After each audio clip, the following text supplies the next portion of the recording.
mengenai atensi itu sendiri, apa sih arti atensi itu?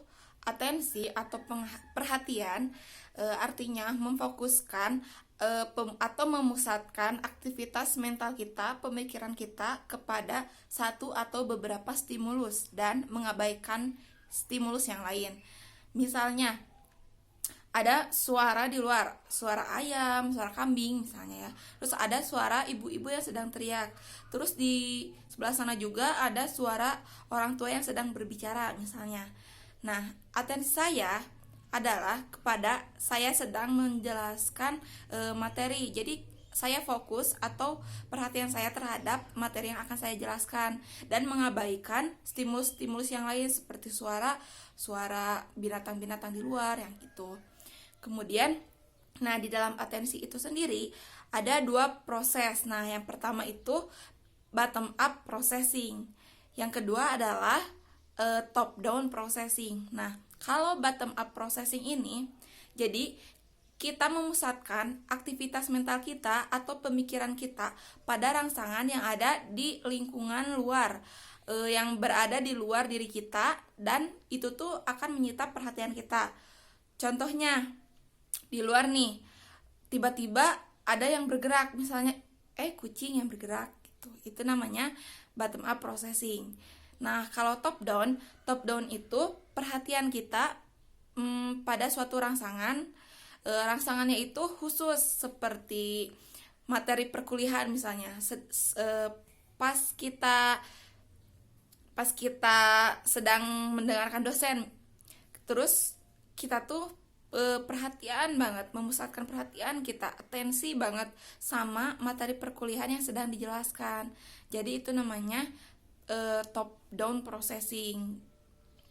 Kemudian di atensi ini sendiri ada dua teori atensi yang akan saya jelaskan.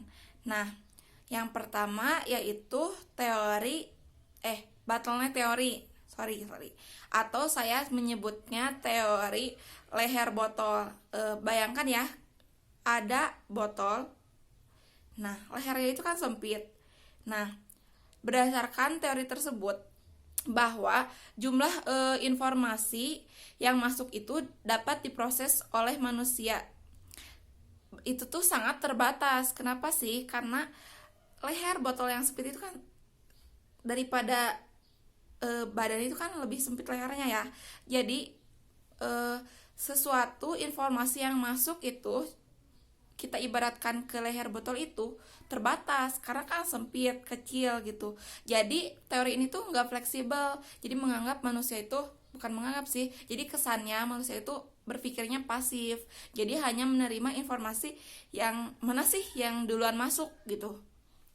Contohnya nih, ada stimulus nih. Stimulusnya itu berupa dosen lagi ngejelasin materi. Terus stimulusnya itu ada temen nih yang ngajak ngobrol. Yang ketiga, stimulusnya itu ada orang yang citrak-citrak pulpen misalnya nih.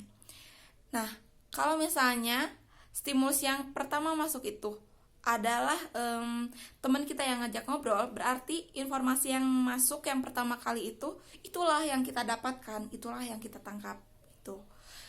Kemudian yang kedua adalah teori feature integration. Apa sih teori feature integration atau teori integrasi fitur itu? Nah, ini tuh dikemukakannya oleh tokoh yang bernama Anne Treisman tahun berapa? 1980. Nah, kalau menurut teori ini, pemikiran atau proses kognisi manusia itu bersifat aktif. Kenapa sih? Karena dimana informasi yang masuk itu tuh nggak jadi patokan yang pertama informasi masuknya itu bakalan masuk, enggak, tapi atensi mana yang akan kita pilih, ke informasi apa yang akan kita pilih, itulah informasi yang masuk ke dalam pemikiran atau kognisi kita.